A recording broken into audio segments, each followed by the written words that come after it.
many years have you guys been a Dallas Cowboys fan? We're going to break down where things sit in a bunch of training camp battles, the early versions of the results and the leaders so far. But how many years have you been a diehard Cowboys fan? For life is a valid answer, but let me know in the comments right now. All right, let's check in on 8 different battles. First up is the starting left tackle gig. I hope and pray and want and need and demand it has to be Tyler Guyton. It is still early in camp. I think it is very obvious that Guyton is better.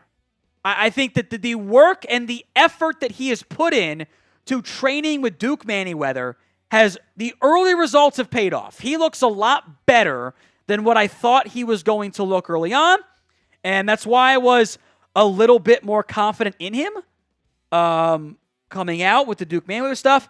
Call it the Tyler Smith lesson that I learned. It is correctable. Maybe he's made those corrections.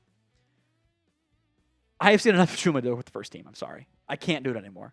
And we're too padded. It took me 2 padded practices to go, okay, no more Doga, please.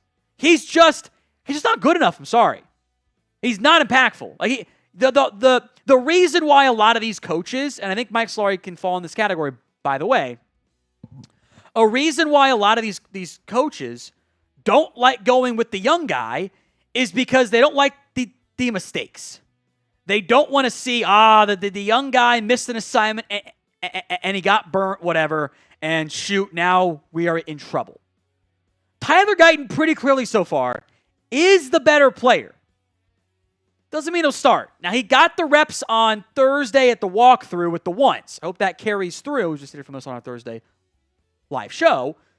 And if Guyton doesn't start, I will be upset. It means something bad happened somewhere along the line, or something stupid from the Cowboys' perspective happened. Because the whole narrative of, the young guy might make a mental mistake, well, Chuma Doga makes mental mistakes. So why is he out there? So will Tyler Guyton start week 1? I pray to God it's a yes, but it's the pin comment and what the people make up their minds. Y for yes, N for no. If that ad comes here on YouTube, take advantage of it. Head down there, Y or N at the pin comment. Let's go back to back here on the offensive line. Let's go with the starting center spot. Now, by no means am I out on Cooper Beebe, but if the season started today, it'd be Brock Hoffman. This coaching staff likes Hoffman. Mike Solari, Solari's out there calling Hoffman a veteran leader. Bro, he's the same age as Tyler Smith is. He is not actually a veteran leader. Now, it's a good sign that they feel that way about him, but he's a young guy. I think there were some good running games when he was in charge. I think that he has the early lead. He spent a lot of time with Dak Prescott, by the way.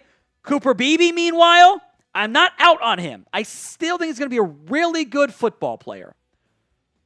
But I think that everybody, myself, other NFL draft analysts, the Cowboys themselves, I think the learning curve for Cooper Beebe has been a little bit of more of an adjustment and a learning curve than we thought it was going to be. There's been some snap issues. That'll get sorted out, but it will take some time. I think Hoffman's going to be your starter week 1. I think we'll see Beebe out there at some point this year, whether it's at center or at guard or injury pinch or whatever, or if they want to get weird with the fullback packages. But Hoffman is loved by this coaching staff. Early prediction. He's your week 1 starter at center. All right, backup quarterback. This one probably has the least actual impact in this upcoming season, but still means a lot long term. Now, make no mistake. The Cowboys want Trey Lance to be the guy.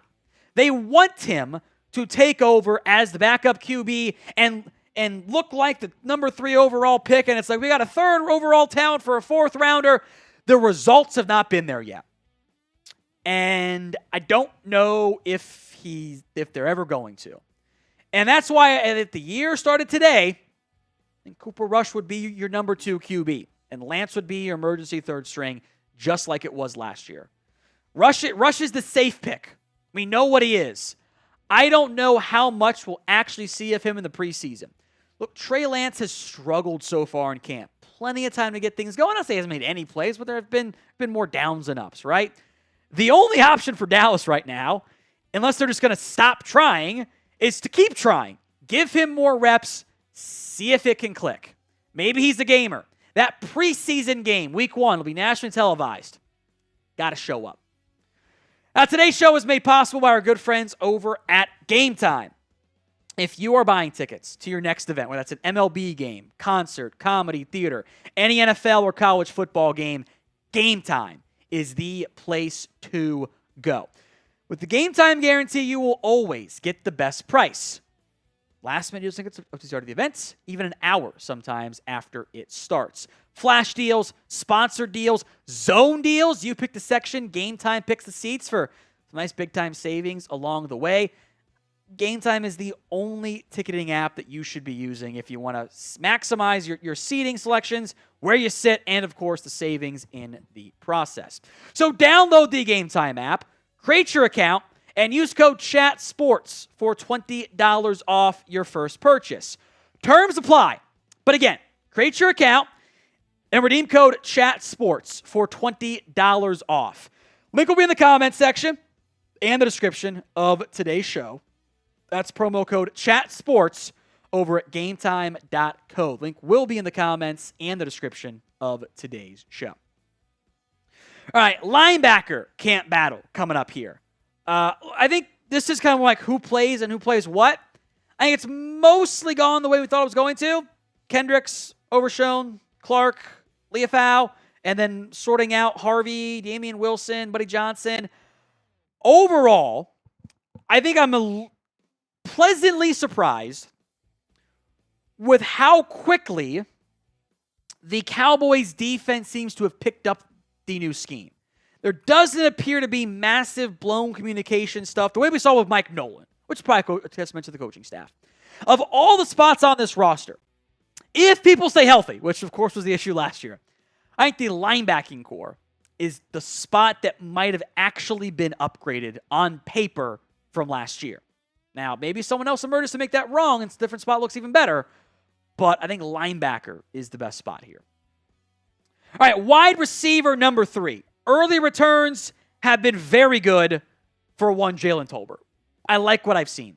I've seen trust from Dak Prescott, and I've seen more confidence from Tolbert.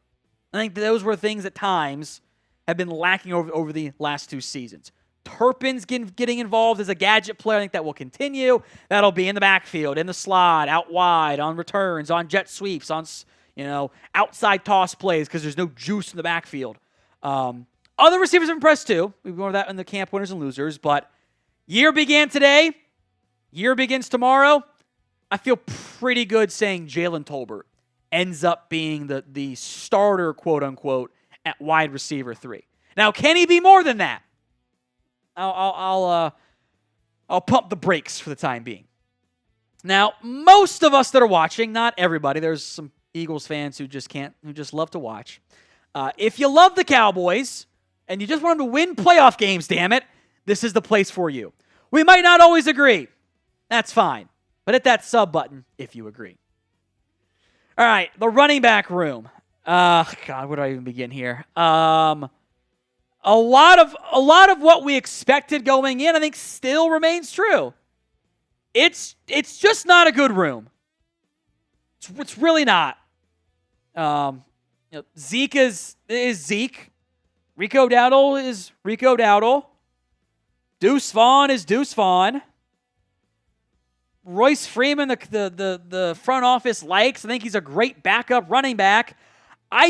Your quote unquote lead back, right? Probably Zeke, but even lead back has an asterisk here because it's not going to be like a true lead back. It's going to be a heavy rotation, I think. I think the whole group still feels up for grabs. Technically speaking, nobody's actually guaranteed a spot. Now, Zeke's contract makes him pretty safe. But he clearly doesn't have the same juice that Dowdle does. I think Freeman might have more juice than Zeke does right now. I would love to find another body here. I would love to find some juice. I think adding more talent, more explosive ability, go a long way for the Cowboys.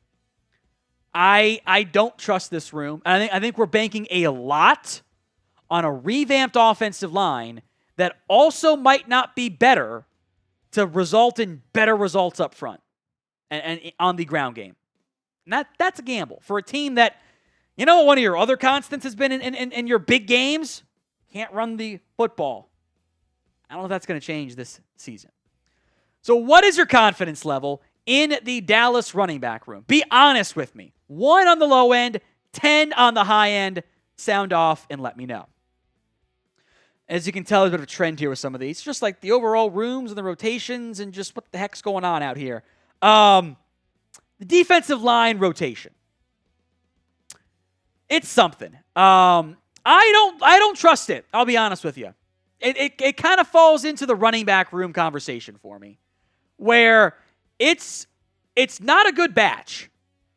Like you are an Osa Odigizua injury away from trotting out Mozzie Smith and Chauncey Golston as your starters, because Golston right now is getting a lot of 3 technique where we can play DE as well. Fehoko and Neal, man, I don't like this room. I am nervous about it. I don't trust it. I need help here. This Osa, Mozzie, Golston, Rogers, and Fehoko, and you can rotate in Marshall. That's not good enough. That's not. This spot is thin. I would love to find help. I would have loved to have found help when free agency began. I in the comment, I thought running back and DT were the weakest spots on this team. What have they done? Royce Freeman and a 7th round pick. Okay, does that really move the needle for me? Zeke too. I'm worried about those spots. I am. I truly am. So will the Cowboys make any trades or waiver claims to add talent, ideally at running back or DT, but anywhere works? A for yes, B for no. Finally, the safety options. Again, it's dicey room. It's dicey in the sense of not talent, but dicey of who are my starters? Like, I actually like this room a lot more than I have in previous years. I like Malik Hooker. I like Donovan Wilson. I like Marquise Bell. I like Wanye Thomas. I can't quit Israel Mukuamu if he's a safety or corner. I still don't really know yet. I would actually love to find ways to play Marquise Bell and Wanye Thomas more. I don't actually know how to do that without making a surprise roster move. So I might just have extra depth. And that's great. Also, it just makes me think a little bit of, okay, well, I got depth there, but not a DT. Could I do something on that front? I don't know. Let me know in the comments section of today's show.